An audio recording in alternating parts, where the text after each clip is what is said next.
is reinstated. Open sesame! Commander Klingon vessel. We are energizing transporter beam. Now. One, engage!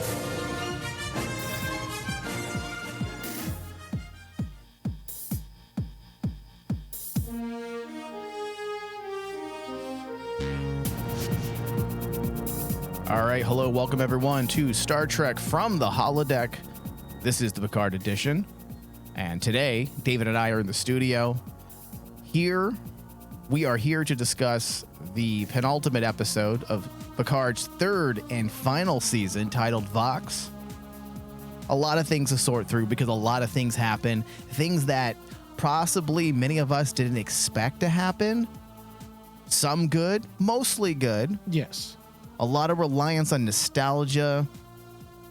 We had that ending with the Enterprise D with all the crew assuming their former roles. Yeah. Which kind of felt a little strange that they all just, all right, I'll sit here at the con. Hey, remember, Picard actually demoted himself from admiral to captain. Yeah. Yeah, so we do have a lot to discuss. Now, if you guys are new listeners out there, welcome, and you can find all of our shows past, present, and in the future on iTunes as well as Spotify. Those are our preferred places anyways. Just search Star Trek from the Holodeck, but we are available pretty much wherever you listen to podcasts. You just search from the Holodeck. All right, David, so before the ending of our last episode's discussion, we had said that there were 3 questions going into the final 2 episodes of Picard's third and final season that needed to be answered. 1, why did the changeling steal Picard's body and remove sections that were infected with aromatic syndrome? 2, what is Jack Crusher's part in all of this? And 3, who is the villain? All 3 questions were answered in episode 9, which I didn't expect. Because they answered all 3 questions, major questions, in the penultimate episode, it's going to leave a full hour next episode to now sort through and address each of these story aspects and bring overall narrative closure to Picard's story and possibly this era in Star Trek. I guess we can still call it the TNG era, so let's just assume that. I mean, we can call it the TNG era still, right? Oh, no, absolutely. Okay, so, and if they are looking to get that spin-off series that Metalis was talking about, Star Trek Legacy, then he will have to push those pieces into place too. So yes, we got the answers to those 3 big questions, but now we need to bring them together and close them out while also pushing forward this idea of optimism and looking to the future with this Star Trek Legacy series. And I do have full confidence in Metalis and his team to do all this. It is a big task to do in about, 45 minutes seems to be the average running time this season per episode. Because the prior episodes, including most of season 2, is proof that Metalis and his team of writers understand these characters fairly well. Yeah. And that's the thing, is kind of like, we can't really yell and complain at the sky yet, in my opinion, because they've done a very good job up to this point to earning our quote unquote trust in that they will land the plane. That they can wrap all of this up, because there is a lot to wrap up, right? Oh, absolutely. And that's the thing, is kind of like, because giving answers isn't wrapping things up. Those are two different things. Giving us full-blown closure in your story is something, is more than just, here's the answer of like what the story arc is. No. Giving answers is the easy part. Giving us closure is landing the plane in the show. That's the term that me and you always have tossed around in all the shows that me and you have covered. And making sure that those answers make sense. So now that we have answers, okay, now you got to make it make sense, and you only have 1 episode left to do it. And David, I don't know if this is asking a lot, but with all of these answers, there are a lot more questions. And we don't even have time to get into all those questions in today's episode discussion, but just the idea of the Borg being involved again opens the door for, I want to say, a dozen or more questions. things that have to do with season 1, season 2 of Picard, as well as things from Voyager, things in Enterprise. Anytime the Borg were involved post Locutus of Borg, there are now lots of questions. There's a lot of questions now because and a lot of deep questions. And this was the problem that I had with. Also, why did the events of First Contact even happen if they already had a plan in place to assimilate everyone? Why try to go back in time when you already had a plan in place? Exactly. And this is the problem that I had in the back of my head with the idea of making the Borg the big bad. Because yes, one of the biggest issues me and you have of bringing the Borg in, well, it's the Borg. It's the same thing over and over and over again. But on top of that, bringing in the Borg in opens up so many freaking continuity questions. Right. That have plagued Star Trek since day one the Borg showed up. Well, you know what? David would eliminate these types of problems if we just move forward. Exactly. And I honestly thought in season 2, we moved forward with the Borg. Girardi was here. Didn't we say that by what they did in season 2, it allows us to move past the Borg issue. Move past the Borg issue, yeah. And you would think that that would have done it. Yeah. Now, don't get me wrong. I'm not even going to shit all over the good stuff we've got pertaining to the trauma of the Borg this season. Correct. But there's a lot that we're just discussing and analyzing and debating. We're not talking crap. We're not talking crap. We're bringing up very valid questions. It's kind of okay, if you bring in, say, plot A, and you expect us to get to the end of plot B, you got to explain the in between. And unfortunately, with the Borg, you have plot A. But suddenly there's plot D all the way over there, and you have to explain why plot A with the Borg connects to plot D. The Borg have been tied in Star Trek for so long and interweaved in a lot of series that you leave it open for very frustrating misconceptions about the Borg. Right. And then when you see that stuff, then that leaves it open to what? Bad writing. Yeah. Well, and we'll get into that stuff towards the end because I want to start, David, our discussion focusing on some of those answers that were given. Yeah. Because that's what we know so far. I don't want to harp too much on the things that we don't know until possibly our next discussion when we get to the end and we know that these questions weren't answered, which I know that there's no way they're going to be able to answer all these problems. And let me clue people in on one of our key points so they can get themselves ready mentally, Dave. If this plan to assimilate the Federation, like all human life, more than just human life, take over the Alpha Quadrant, right?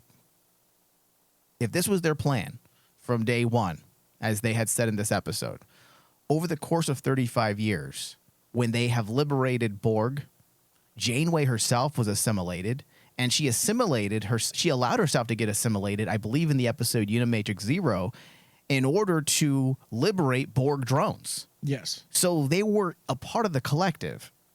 7 of 9 was a part of the collective at this point. If this was the plan, and they're of a hive mind, how did no one who was liberated from the Borg not know of this plan? That's one question. That's one question. And we'll get into that towards the end of our discussion. Yes. Okay, so I figured the best way to start is to break down the answers to 3 questions we had posed, as I had mentioned at the top of the show, and move from there. But I think most of what we need to talk about are a part of those questions, or I should say a part of those answers, because one answer leads to a wide variety of things that we can talk about. Now, one, why did the changelings steal Picard's body and remove the sections that were infected with Irumodic syndrome? Okay, so it turns out Picard never had Irumodic syndrome, but was actually a symptom of sorts due to what the Borg, upon his assimilation, had implanted within him. Yes. And just to keep it simple, without getting all into that technobabble, essentially they altered bits of his DNA with the plan to play the long game, when they can use that DNA to then infect others through the use of the transporter. Basically, whenever someone used one of the transporters that had this architecture, it would embed this altered DNA into them, and which then would leave them open to be easily assimilated once a transmission was sent from the collective. Yes. Guess what? Dr. McCoy was right. What are you talking about? Because remember, what was McCoy's actual fear of the transporter? Being broken down molecule by molecule, what happens to you? Yeah, there you go. And I'm like going, that was cool. This whole time, McCoy was onto something. All time, Dr. McCoy was onto something. Breaking down your molecule by molecule just leaves you open to something like that happening. Yeah.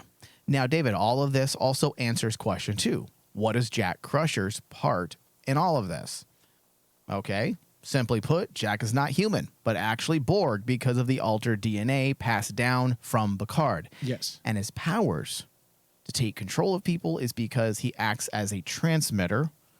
I'm assuming he can only take control of the people who have been infected with the altered DNA, though. Which would make sense. Right. That's why he was able to take control of only the younger people. The younger people in the crew. He never, throughout the times he was doing it, if you've watched, he never really took control of any of the older crew members. Yes.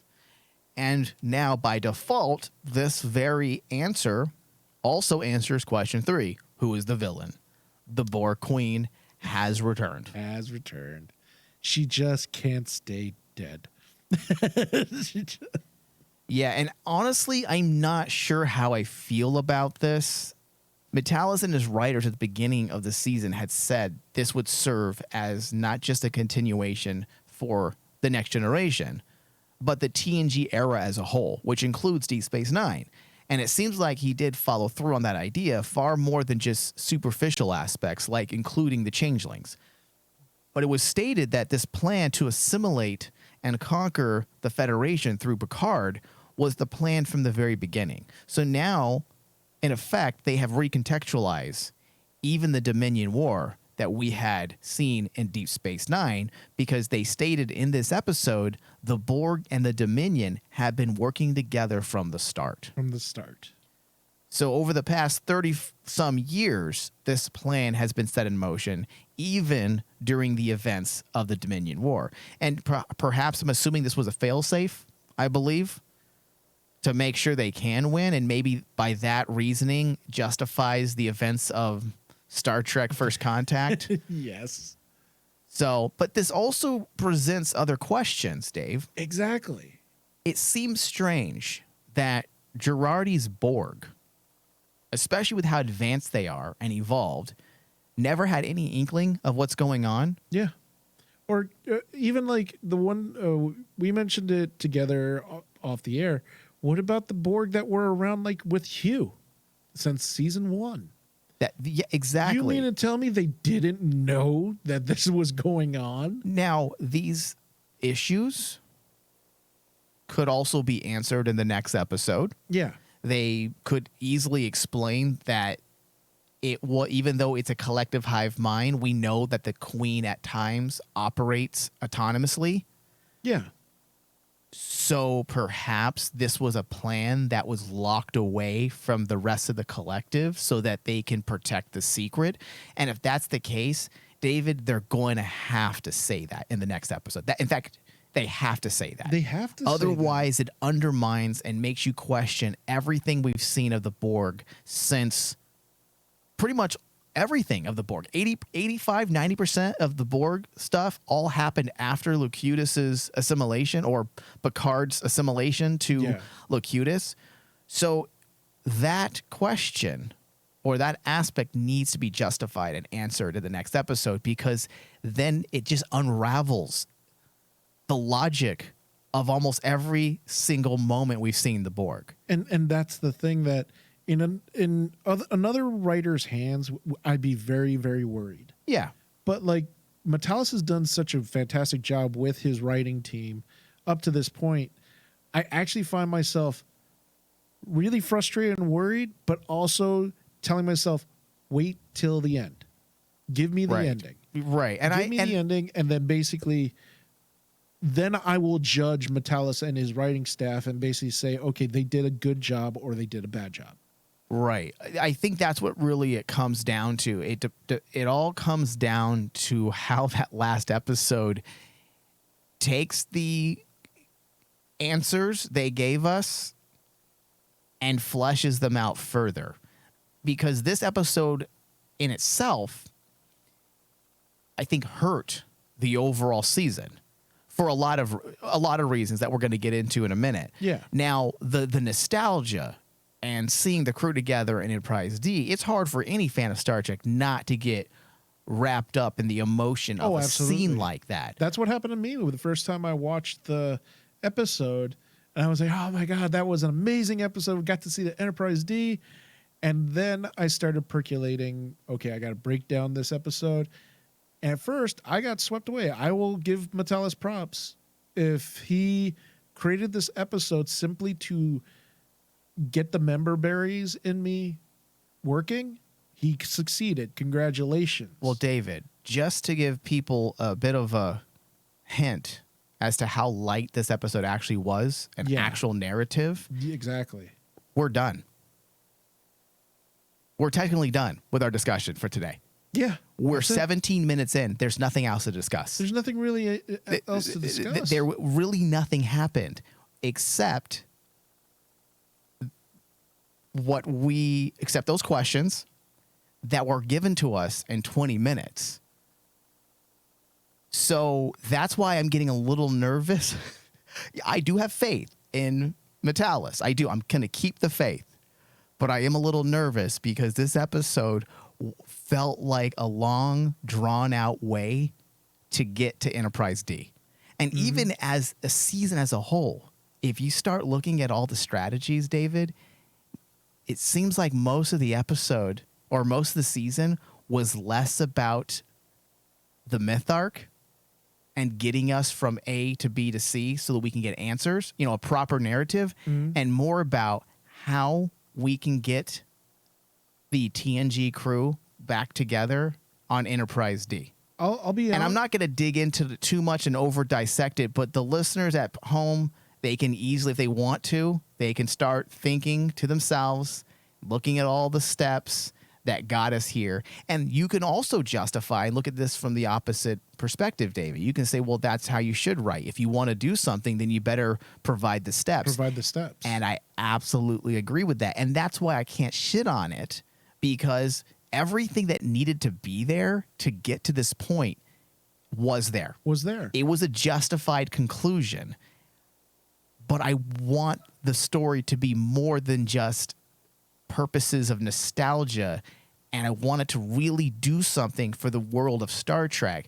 And when we regurgitate villains like the Borg Queen, where we have now seen or been given 4 instances of closure on the Borg, and I'm not talking about overall, David, meaning all across Star Trek. I'm talking about just simply Picard's story. Yeah.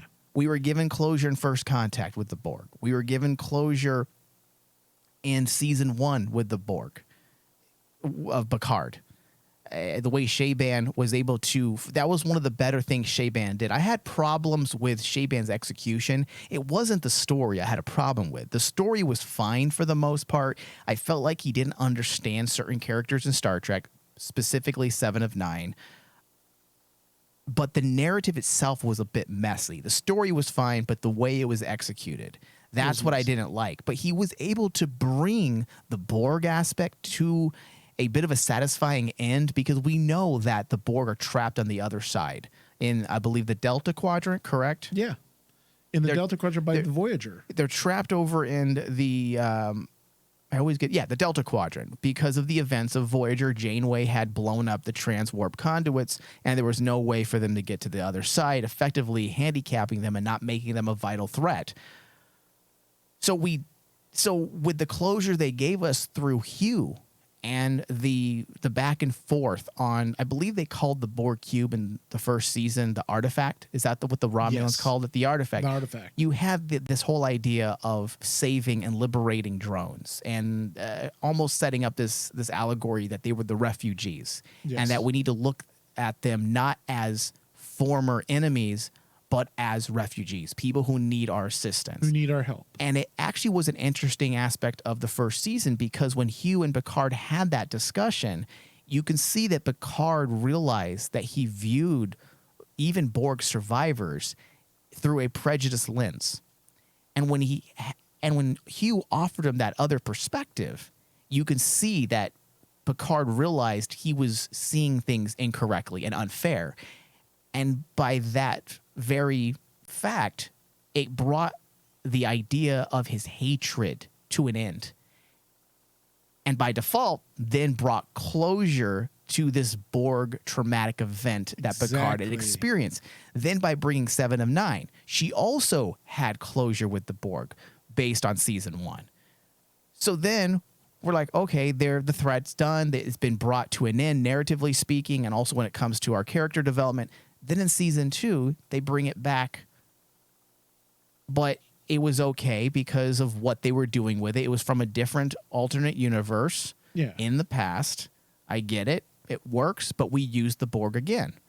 But they also effectively handicapped the Borg again by having Girardi be the queen of the Borg and also want to join the Federation. Yes. Now here we are again, a third season of Picard, and we worked as if it's a mystery, and the reveal that this villain is just simply the Borg. It's just the Borg again. And I feel like that's really anticlimactic. I will say that I was not happy that the threat was the Borg again, because we've been here, done that. Now, this isn't the same thing as the Klingons with the original Star Trek crew. The difference, because I've already seen these arguments on social media, the difference is that Kirk never learned his lesson.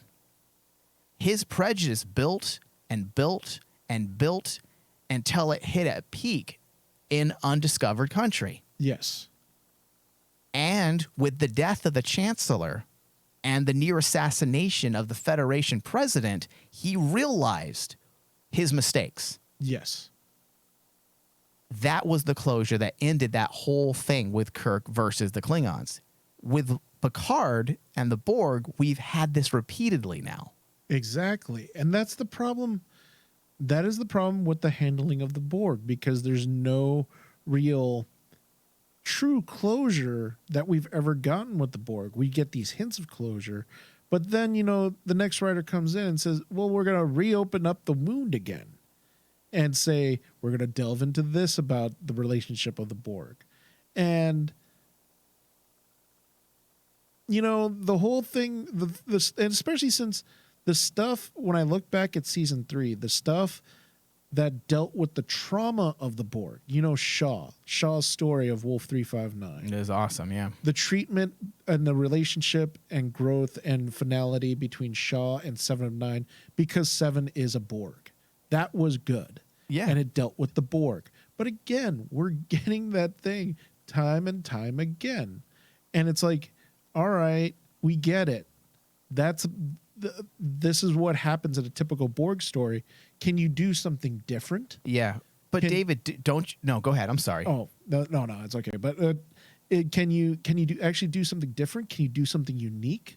I mean, the way they left off Borg with Girardi was actually very interesting. We all liked it. It was a great idea. It was a great idea. Because why? Because I felt like it brought an end to the Borg threat. Yes, because it didn't just give an end to the Borg threat. It evolved the Borg threat now, because now you have this other force of Borg that is against assimilation. They don't want to hurt anybody.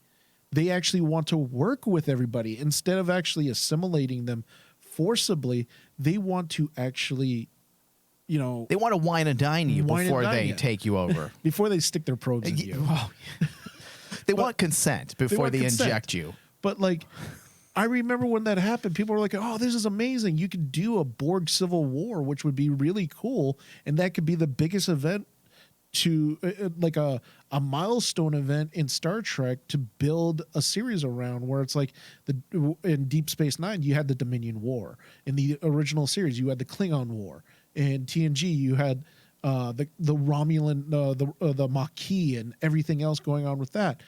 In this, you could have done something really interesting, telling a story about how these two very scary factions are going to cause war and havoc throughout the universe, and the Federation is stuck in between. That sounds cool. You took the Borg element and evolved it. Yeah. But here it's like, okay, it's just another Borg story about how Picard can't go get over his trauma of becoming Locutus. But I wouldn't even say he has trauma anymore. I feel like that's definitely been dealt with. But here we are dealing with something a little different. And this is something I was hoping they expanded on, because what would have made this unique for me, Dave, what would have made this episode work for me, besides because I'm not going to sit here and pretend I didn't love the Enterprise D. I'm just, that would be unfair and hypocritical of me. I loved it. It was awesome. Yeah. But I'm all about the writing. That's just what I don't care if they gave me Captain Kirk floating on the back of Spock in this episode. I want good writing more than things that I love, like Kirk, Spock, Picard, the Borg, Changelings, Dominion, Cisco, Odo. I want good writing more than anything. What was I saying? You got worked up about wanting good writing about the Borg. Yeah. Okay, so if they would have used this, imagine, okay, so that you had that amazing scene with Shaw that you mentioned, right? Yeah. So the idea that Picard still has to live with this idea that people hate him, that they blame him, even though he's not to be blamed. He's still the face of He's the target. He's the easy target that people can point to and say it's all his fault. He's the face of our destruction. Locutus of Borg. Why didn't we see Picard's reaction, knowing that he was essentially the Trojan horse? Yeah. That would have been more powerful than this weird camaraderie we got at this weird, not even that. It's this weird, like, all right, team, let's get together on Enterprise D. Yay, no problems. We're going to take on the collective on a 40-year-old ship that's been reconstructed secretly by Geordi LaForge during his off hours. During his off hours, too, which made me laugh. Dude, that is, I'm sorry, David. It fucking hurts me to say this, but that is the weakest thing. Geordi is the greatest engineer, David, of all time, Mike. Come on. David. Come on. The fact that he has been working on reconstructing Enterprise D by himself. Which is fucking physically impossible, number one. Not if he has probes, Mike. Not if he has probes. Remember, he said he had probes working around the Where is he getting the parts? Like, it's like Starfleet and the Federation be like, listen, you're way fucking over budget for running a museum, buddy. Like, why do you need these parts? That cracked me up too. So that to me was so fucking weak. He was secretly building Enterprise D. But because I loved it, I shrugged and said, okay, this is fucking great. But then I started thinking about it even more. I'm like, this is really bad. This is really bad. Now, why didn't they focus on Picard? Yeah. Feeling like a schlub, that he's the one responsible, unknowingly responsible, for infecting the entire fucking fleet. Do you know why, Mike? Because they pass off that story, that narrative of the Trojan horse that could have easily been Picard. It was Picard, though. And it was his DNA. Yeah, but you moved it over to Jack. Because one of my favorite scenes in the episode is Jack's scene with Picard. And Jack going over, throughout all his life, he always hated the chaos of the universe. He wanted something Anakin? Order. That was like an Anakin Skywalker moment, but like also taken into context with the narrative between him and his dad as Picard. Listen, David, I'll take his word for it because we've never seen Jack express any of these ideas before. It would have made more sense if we saw Jack's authoritarian designs at some point in the season. I think, yeah, that's where that scene started. You see the chinks in the armor in that armor, but that whole concept of basically being the Trojan horse gets moved over to Jack, and that, instead of being a really great story with Picard, it's a lackluster story with Jack. But technically, Jack's just a victim. That's why it doesn't work for Jack. Jack's a victim. Yeah. He couldn't control that Picard's fucking semen is contaminated. Fucking Beverly Crusher. Use a condom. How dare you, the Dare two of you. you. Unprotected sex. This is how STDs happen, only worse. This is the It's problem. Borg STDs. Borg You got some of that STDs. Borg drips? I got some of that Borg drips. I got the Locutus bumps. I got nano, what are they called? I got some nanites in my Nanites. in my semen. And see, the more we think about it, the more stupid it sounds. It is kind of stupid. It is stupid. That is kind of silly. I don't know. The transporter stuff is cool. The transport stuff is fine. Because it makes sense based on everything we know of transporters. They Yes. have now given us, I want to say, hundreds of episodes about transporter accidents and how transporters hold and store your DNA, and that's why it's dangerous at times. They can lose your pattern.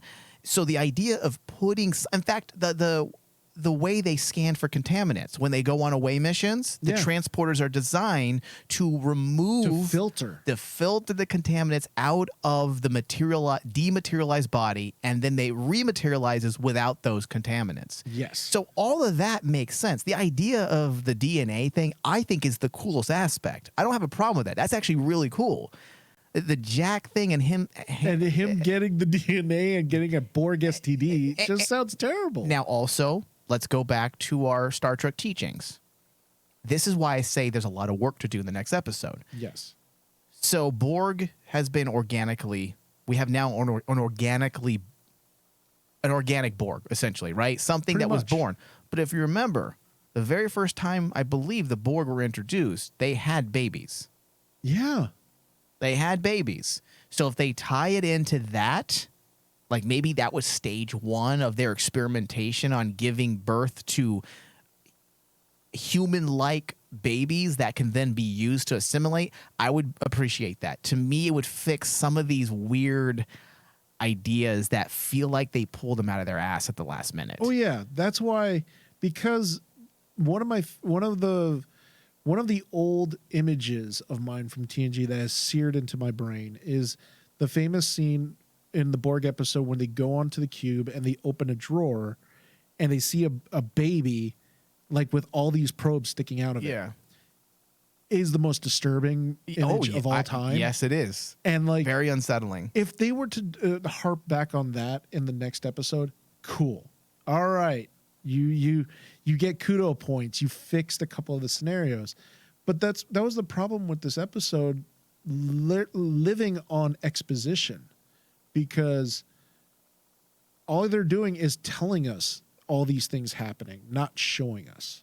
They needed to show us. And all the stuff they were telling us sounds great. Sounds fantastic. But it would have been better if you showed us and gave us something organic to actually get behind.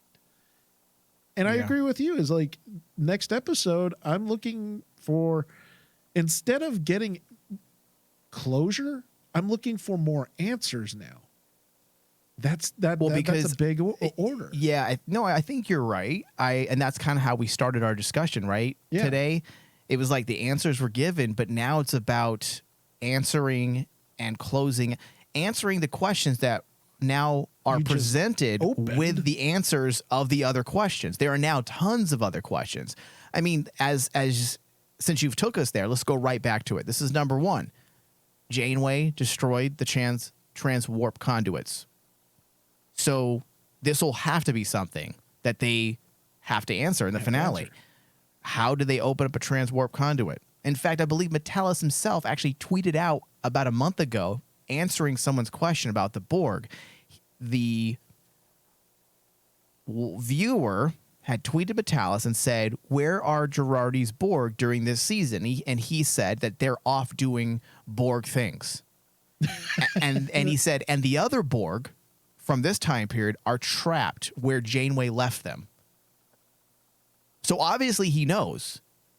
So they're going to have to answer that, which I'm assuming, based on that reply on Twitter from a month ago, obviously he understands the story aspects from Voyager, which means he's going to have to answer that. Out of all the questions we have, that will probably be one that is the most likely to be answered pretty quick in the episode. And it has to be. It has to be. Yes. The second big question is if the changelings and the Borg were working with them from the start.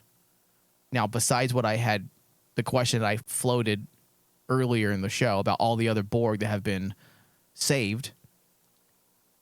If the changelings and the Borg were working together from the start, wouldn't Odo know this? Exactly. It was hard to keep things from others once they merged with the Great Link. In fact, that was an entire episode.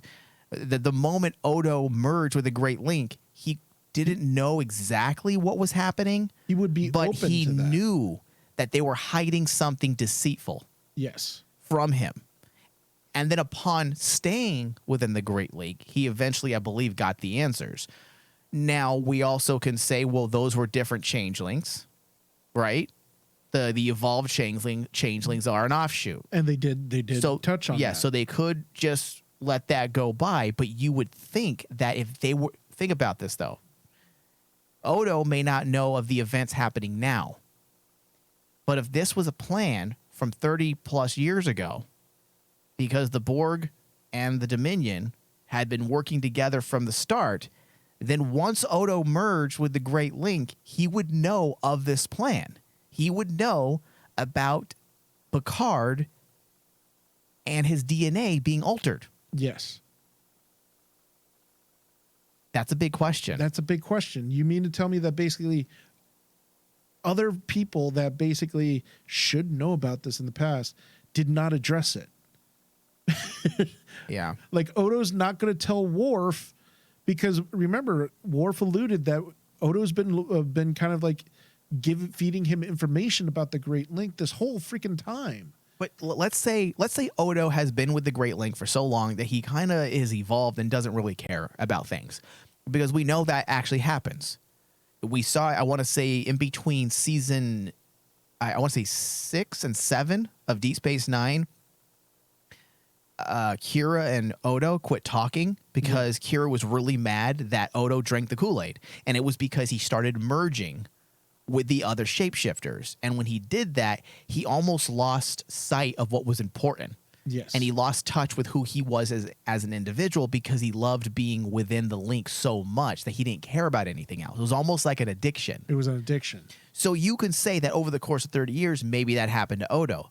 But again, Odo had merged with the Great Link during the time of Deep Space Nine, and he did come back and fight against the Dominion and his fellow changelings, which means he would have shared that information. Exactly. So that's one big problem.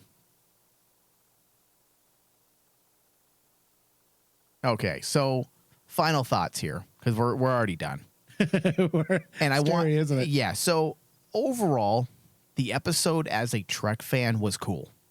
Yeah. They really went the distance with the whole nostalgia, but whereas the rest of the season had used nostalgia as secondary to story and made sure that all aspects of nostalgia were incorporated seamlessly into story intent, this episode felt like it was designed poorly around nostalgia. Yeah. The Enterprise D was cool, but from a sheerly writing perspective, it was really weak. The motivation was transparent and flimsy, and by the end, it felt seriously contrived. Because, as I had mentioned, the idea that Geordi was just reconstructing Enterprise D. He's the greatest engineer of all It just time. feels weird. I will say the idea of the connected starships, That's cool. yes, was floated very early on, and because of that, it wasn't as bad as it could have been. That was, thankfully, they had introduced that idea way early on. Also, I'm just overall, I suppose, disappointed in the actual writing and structure of the episode. The opening 25 minutes, and even the people who disagree with me right now, they should go back and watch those opening. You can't disagree with this. You may disagree with my opinions and views, nostalgia versus story intent, but this is a technical thing that is there. Yes. The opening 25 minutes was the worst exposition dump we have ever been given in anything Star Trek. There were no rationalist endeavors to uncover the truth. It was just simply time to tell the audience literally everything. I had thought we were going to get like a good 10, 15 minutes of this psychedelic exploration into Jack's mind, and we would slowly be given clues. Instead, Troy opens the door and the Borg are there. And you just see him cube. And then she knows everything. Yes. And then she shares that information. It was just simply given to us. That there should have been more of a, I guess you can say, a ratiocination flair, you know, a process of discovery, as opposed to just giving us the answers. A feeling of challenge. Yes. There has to be some kind of conflict and some kind of challenge to earn that information. I have a big pet peeve of mine, a big problem I have when it comes to certain writing is when you have a show. Okay, for example, Battlestar Galactica. I don't want to spoil anything if you never watched that show, but there is a super secret that's embedded into the show from the very start. And I believe the answer is given to you, I want to say in season 4, this really big answer.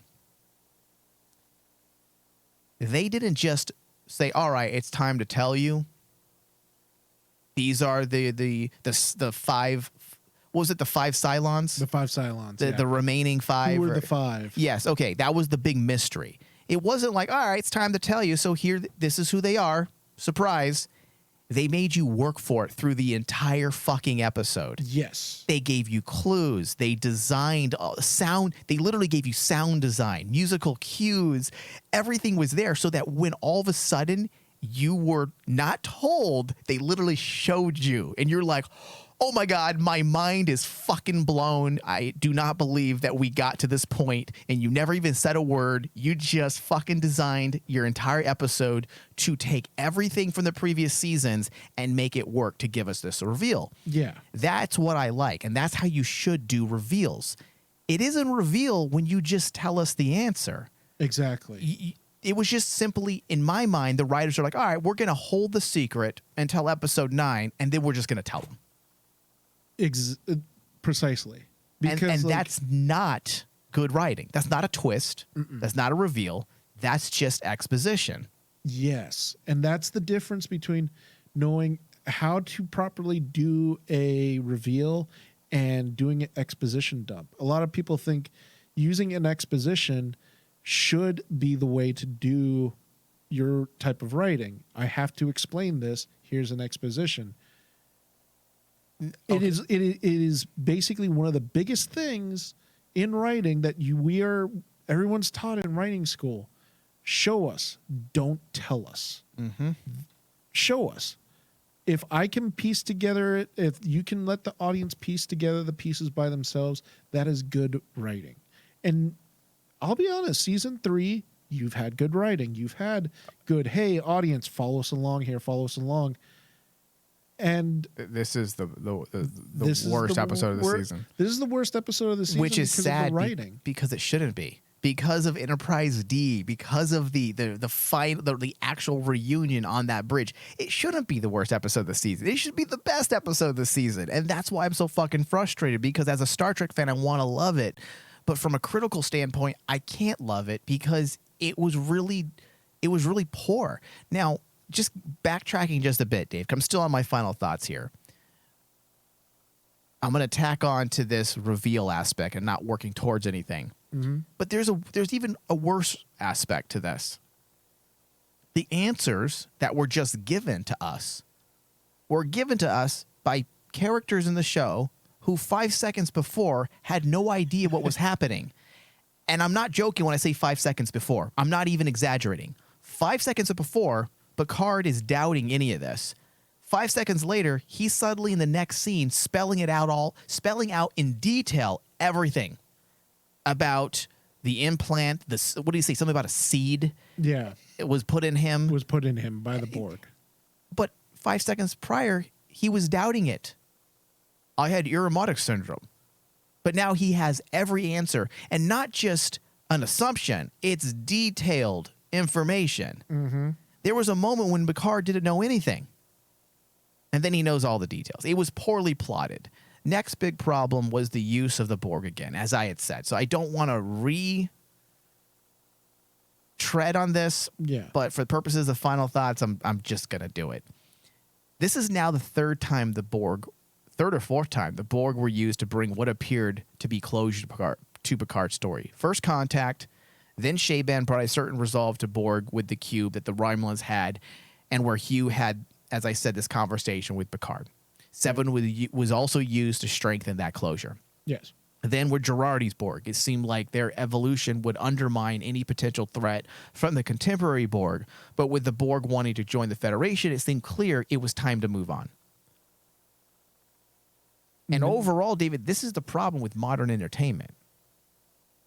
When fans complain that the studios do things wrong, they do things wrong partially because of their own shitty talents. I am not going to take away their blame.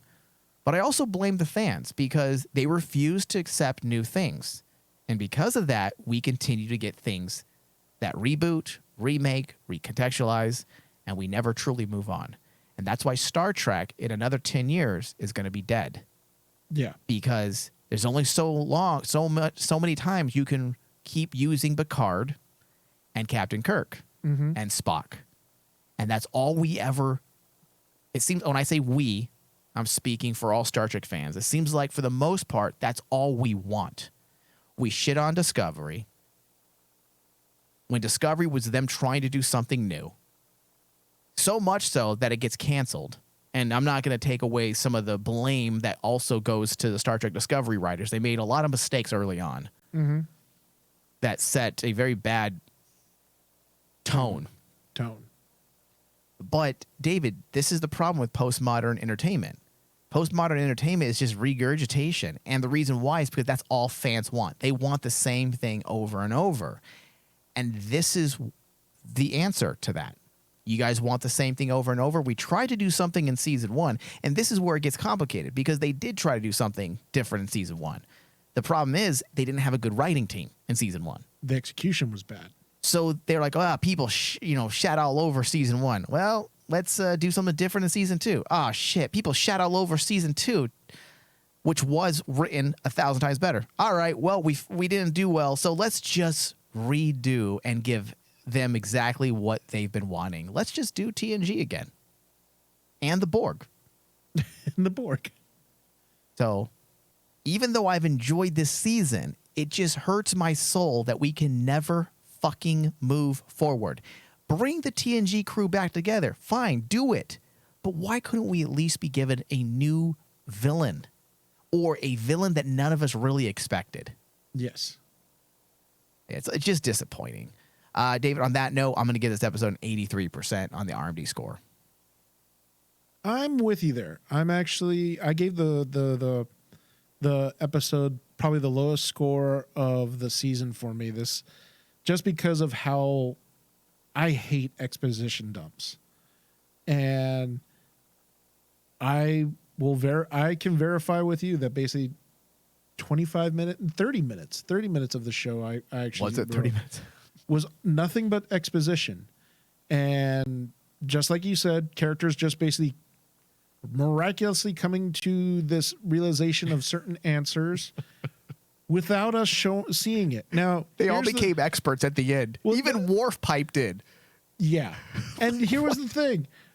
I could understand if a fan is looking at me going, well, they explained the problem so they'll know the answer. Yes, that is true. That is how logic works. However, you need to see logic in action.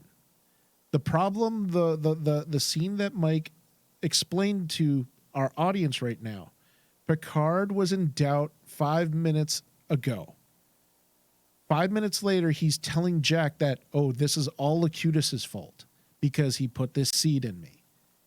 5 minutes ago, you were saying that basically you doubt this. How did you get from doubt to all of a sudden acceptance and knowing all answers? And you didn't show us Picard coming to acceptance of that fact.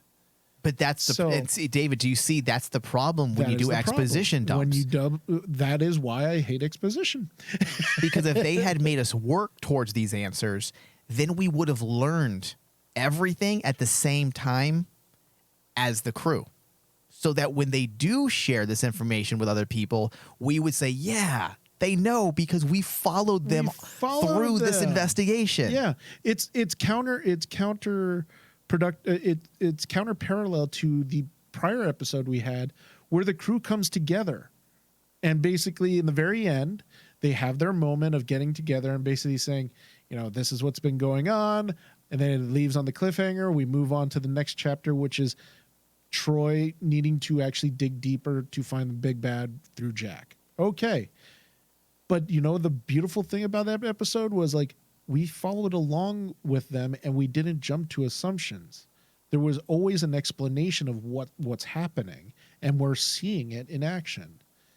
Here, it just felt like the pacing was off from the get-go because it suddenly slam it into warp factor 5 and then just go all the way to the very end because we need to get you guys on Enterprise in the most ramshackled way I've ever seen. Don't get me wrong. I agree with you, Mike. I love that scene. That scene had me giddy. It had me teared up. As a fan, just watching them, hearing Picard say my favorite, you know, was the thing I missed most was the carpeting. And it like broke the ice, and I was like, oh my God, that is such an awesome line right there, because it's like, it showed that crew was so human in this setting, the setting of the Enterprise, the bridge. But getting there was so ramshackled because it was like, yeah, just as you alluded, apparently Geordi LaForge is the greatest engineer of all time and can work miracles as a one-man ship crew, apparently. Yeah. And, you know, the thing I'm worried about now, bringing the Enterprise back, you mean to tell me this ship that is considered a museum piece, it is 30 years old technology, it is old, it is going to do better than the technology 30 years better than itself? It's going to be a little ham-fisted if I see next episode the Enterprise flying all over the fleet and blowing up all the ships and destroying the Titan and everything else. Yeah. Because it's going to be so unbelievable. So I wonder what other characters they'll bring back at the end just to shoot him in 5 seconds. Shoot like him Shelby. in 5 seconds. Yeah, Shelby. Or like stuff like that. I was a little perturbed about that. Dude. However, Matalas and his crew, as I stated before, they've earned my trust up to this point. No, I agree, and that's why I'm not having a meltdown. I'm not having a meltdown But yet. if they fuck up, I'm having a meltdown next episode. It is the one thing that I've always told you, Mike. I'm warning everyone right now, there will be a meltdown. Yeah, I'm telling you this right now, Mike. Me and you have stated this from the get-go in all the shows me and you have covered throughout the years. When it comes to a show, it's about sticking that landing. Land Right. the plane, please. Yeah. That's all you got to do. Yep. So my score is actually lower than yours. I went to an 80. Jesus Christ, really? Yeah, Wow. because like I thought mean, about listen, it. I don't I was gonna do 80, but I said, you know what? There were so many. I allowed my emotion and my love for TNG to boost it up a bit, and I did that. Normally, I would never do that, but I did that out of fairness, just because the show is being built around nostalgia, and because it's a component within the show, it therefore is open to critical praise or criticism. Because it is a component of the show. And that's why I said, okay, well, I'll allow that to be a factor in my percentage. Yeah, and I want to tell that right now. People who are listening to our show saying, "Oh, they hate the episode." 80% is still good. Yeah, it's 80% is better than some other shows that me and Mike have covered throughout the years. Yes, and I even enjoyed this episode, but critically, it got under my skin. There are a lot of problems with the actual script of the episode. Now, David, I have a point that I want to bring to your attention. Uh-oh. Or I should say not a point, but a topic. And I want to leave this open for debate. We'll talk about it for a few seconds, but we don't have much time. Okay. So there is an individual that writes for IGN that is praising the last episode. And a lot of it has to do with this idea of committing to nostalgia. Okay? So Patrick Stewart, this is the headline. Patrick Stewart had to be wrong for Picard to succeed. It pains me to say this, but Patrick Stewart was so wrong about Star Trek Picard. Like, somehow, all of his instincts, if you start I feel like I'm scraping the bottom of the barrel here, reading anything. Well, you're reading IGN. That starts where a sentence starts with like, comma. Somehow, all of his instincts about how to bring Jean-Luc Picard were just off. I want to say they weren't, but just sit tight. But it was only those missteps and the lessons learned from them that have allowed the show to finally succeed now in Picard Season 3. Listen, I love Stewart. Love him. But he got it pretty wrong when he decided to bring back Picard, which, ironically enough, has turned out to be a good thing for the show in its final season. I don't believe he used ironically correct.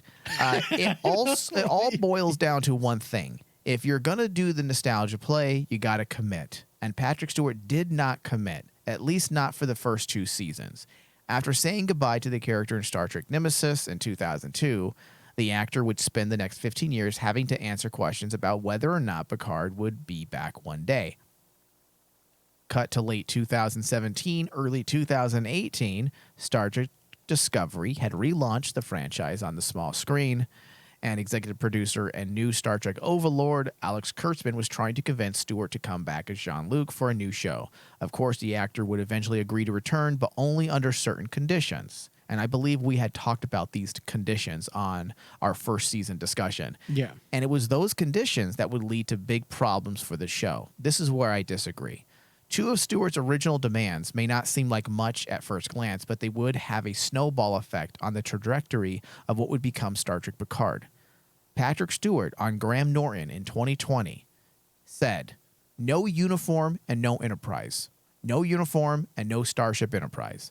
That basically means no Starfleet, right? So taking that to its natural conclusion, it also pretty much means no Next Generation and no cast from the Next Generation. Indeed, Michael Chabon, the Pulitzer Prize-winning novelist who was a writer and EP on season 1 of the show, Pulitzer Prize-winning novelist, that is not really something you want to put into a discussion point for a television writer. Has no bearing. It has no bearing, and you're talking about Michael Chabon. Yeah.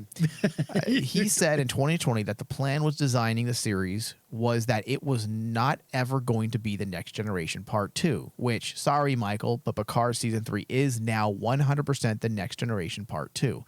Ultimately, what Picard was missing all this time was the crew that helped make the character the icon that he is. I completely disagree with everything he has said. The idea of no uniform and no Enterprise is fine, as long as you're dealing with the world of Star Trek and you're adhering to the ideology of Gene Roddenberry and his views of Star Trek.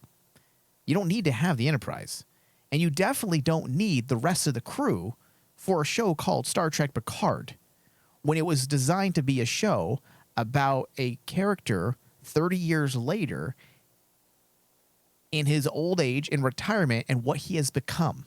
Yes. And how he has dealt with his life, and how he is dealing with being essentially isolated from his friends and his duties and his notoriety as a respected admiral and captain, and now dealing with a little bit of stigma because he went against the Federation because he wanted to save the Romulans. That all worked. That's a cool concept. That's a cool concept. The only thing, and this is why I don't understand why people can't understand this. It wasn't the concept. It was Michael Chabon's writing. That's the problem with the show. The show, he's trying to say that the reason why the first season didn't work because it was a different show than what it is now. That's like saying Deep Space Nine only worked because it wasn't Voyager. I'm like, you're comparing 2 different shows. Comparing 2 different shows, yeah. Of course Deep Space Nine isn't good or not good because of Voyager. The 2 have no bearing on each other because they're 2 different things. Star Trek Picard Season 1 was supposed to be something completely different. It was not supposed to be a Next Generation show. Yeah. So you're trying to say that the reason why it failed was because it wasn't a Next Generation show, but that wasn't the concept. So if you want to say it failed, you got to base it based on what they were trying to do. And that is the writing. It comes down to the execution, not the story, how they executed that story. That's why the season didn't work. And here's the problem. And in my opinion, I even said this. Didn't I say this going into our season 3 discussion that I feel like they gave up on trying to make Picard work as a show, so they brought in the Next Generation? And I was even kind of cynical going into season 3. I'm like, okay, let's see what they do now that they gave up on their original concept. And 99% of it is excellent, except for this last episode, of course. So I feel like why this season is working is not because you're including Next Generation. I feel like it's working because A, the writing is better than season 1, and you also cheated by bringing in all the Next Generation people, because most people aren't watching for good writing because they obviously don't see it sometimes. They feel it, but they don't understand it. So what they see is all their favorite faces. Yes. So they think it's good based on that, not because the writing is excellent, because that's the reason why we're giving 98% and 96% all season. Not because we're seeing Brent Spiner, not because we're seeing oh my God, LeVar Burton, Marina Sirtis. That's not the reason why. Yeah. We're giving this season high marks because the writing is good. The writing so this guy's entire reasoning and logic for why the season is good is wrong. But the reason why I'm bringing this up is because this is the problem with our current state of entertainment. This guy's argument is he wants more of the same. He's a Star Trek bro. He wants more of the same. Yes. And that's why it's good, because they're giving us more of the same. Yeah. Star Trek cannot live by doing the same thing over and over. Right now it's working, but in 5, 6, 10 years, this isn't going to work again. You have to stop. You have to move on. You have to create new characters that we can rally behind. And the one character that they included in this season that we could have rallied behind, they killed. I'm telling you right now, Mike. Which was Shaw. Yeah. And I'm telling you right now, I believe that we as a network need to develop a shirt that is now my saying for every show I'm on, because I have harped at you on this on every single fan show that we have. The one element that will ruin everyone's fun is the fans. Fans ruin everything. Fans that can't see past their own fan wants. This IGN, and IGN is infamous for it. IGN is infamously written by fans and stuff like that. This article right here is an explanation per example of like why the fans need to just go away. They need to shut up. Wow. They ruin everything. Fans ruin everything. They've ruined wrestling. They've ruined Star Wars. They've ruined Star Trek. They ruined fun, Mike. and like in years past, it didn't matter as much because not everyone had access to a loud horn like we do now. Everyone has a megaphone now because of social media, and they can bypass all barriers and go straight to the writer himself and say, you fucking suck, dude. You fucking suck, dude. Blah, blah, blah, blah. And you don't think that gets in their heads? You don't think, you know what, these guys are hating me. I can't be hated. Listen, the strongest willed person, this would take a toll on them. Yes. I don't give a fuck what people think. But if I was on social media would be hammered. People were saying, why don't you do this? Why don't you do that? I would probably react the same. I'm like, okay, well, maybe I should do that. Maybe I should bring back all these people, because I would start doubting myself. And because I don't want to doubt myself, you know what I'd do, David? I would turn off social media and never go to it. Exactly. And it goes to like what you said, is like the problem with fans is they do not like change. Yeah. They don't want anything different. David, am I out of line here? Like, am I being over dramatic, or you be honest? No, you are not being overly dramatic. You thought a long time there. Because I wanted to actually make sure that our audience doesn't get offended to what I say next. is because, don't get me wrong, I love our audience. And yes, our audience is our fans. And probably the ones that are listening to us probably tend to agree with us tend too. to agree with us. But we also have to understand that basically the reason why I say this is because if the fans were allowed to just get get the same old that we're all comfortable with, you don't get any new ideas. Well, David, you want to know what show is doing that currently, and the fans still hate it because they loved it for one season, they loved it for a second season, and now the third season they're finally realizing that the show's doing nothing but giving you the same things over and over. Again. And you know what show that is? What? The Mandalorian. Exactly. Fans loved it the first season. They loved it the second season. Then Book of Boba Fett came around, and it suddenly turned the light on. Turned the light on. And they realized something's not right here. They turned on the light, and the roaches showed up.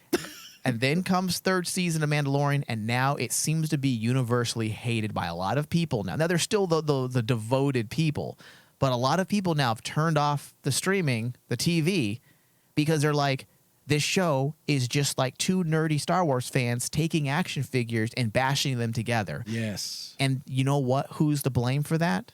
The Star Wars fans who demanded the same things that we've seen before. Time and time again. So I don't want Star Trek going down that path. No, I don't. I agree. And that's why it's a shame that Discovery's being canceled, because I felt like Discovery was a legitimate future to moving forward. Yes. I love Strange New Worlds. I absolutely love Strange New Worlds. But what is it doing? It's living in the past. It has to.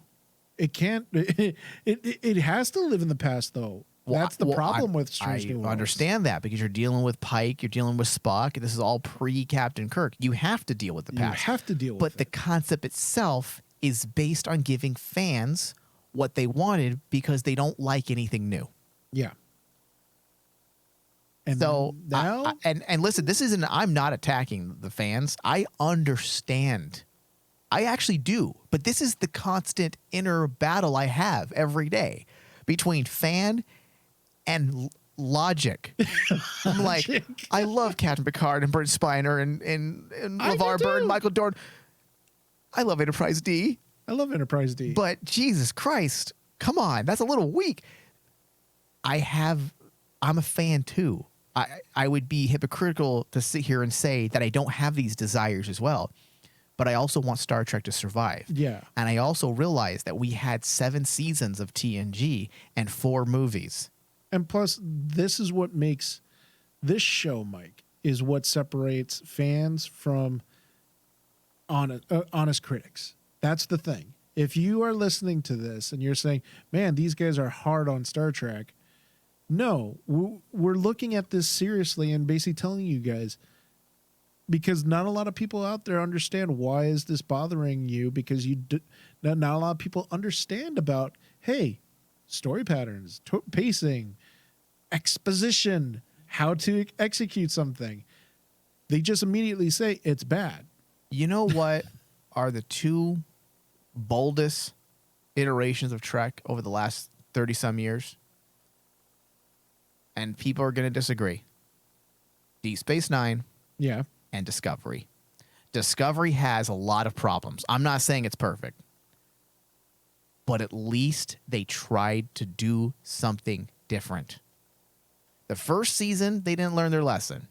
Let's have Spock. Let's have Sarek. Let's blah, blah, blah. Spock's sister. We're going to be in the past. But then they realized, fuck.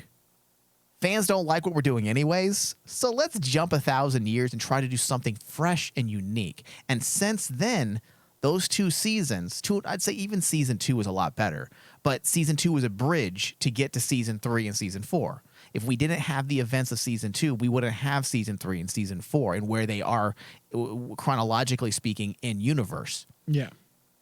Now they're doing things that we've never seen before. And that's why I enjoy Discovery, despite some of the problems I have with it, because at least they're trying to be new and fresh. They're blazing new trails. Deep Space Nine was completely brand new. You're dealing with a space station. You're dealing with the effects of war. How do you deal with an optimistic show when you're dealing with war, where they played that balance? You know, what do you do when optimism no longer exists because you're seeing, you know, your potential death of the Federation? Yeah. And I know people may disagree, and I can get into that as to why it did work in order to strengthen Gene Roddenberry's, but that's for a whole other discussion. That's a whole I other feel like by discussion. undermining things, you actually can strengthen it by how you end it and proving why certain things work and why they should be the way they are. But Yeah. before you can do that, you have to deconstruct it. And that's what Deep Space Nine did, and that's what Discovery has attempted to do, not as effectively as Deep Space Nine, but they have attempted to do that. Yeah. So that it's just, so I'm not bashing fans. I get it. I understand. But we also have to understand as fans that if we want Star Trek to survive, we have to accept new things. We have to move on. We have to move on. But So here's hoping that basically the final episode moves on. I was And- hoping we didn't have this type of discussion this season, David. I really wanted one freaking Star Trek season to go by in this Kurtzman era where we didn't have an episode where we, you know, discuss the woes. the woes of Star Trek. Yeah, but it's not. But by far, this isn't a negative episode either. No, It's but not. there are some red flags. There's And- red flags. yeah. But that's what I mean. Now it comes down to land the plane. Yeah. All right. We have gone on way too long. Let's end the show. All Thank right. you, everyone. Hopefully, we still have people listening. Thank you. Live long and prosper.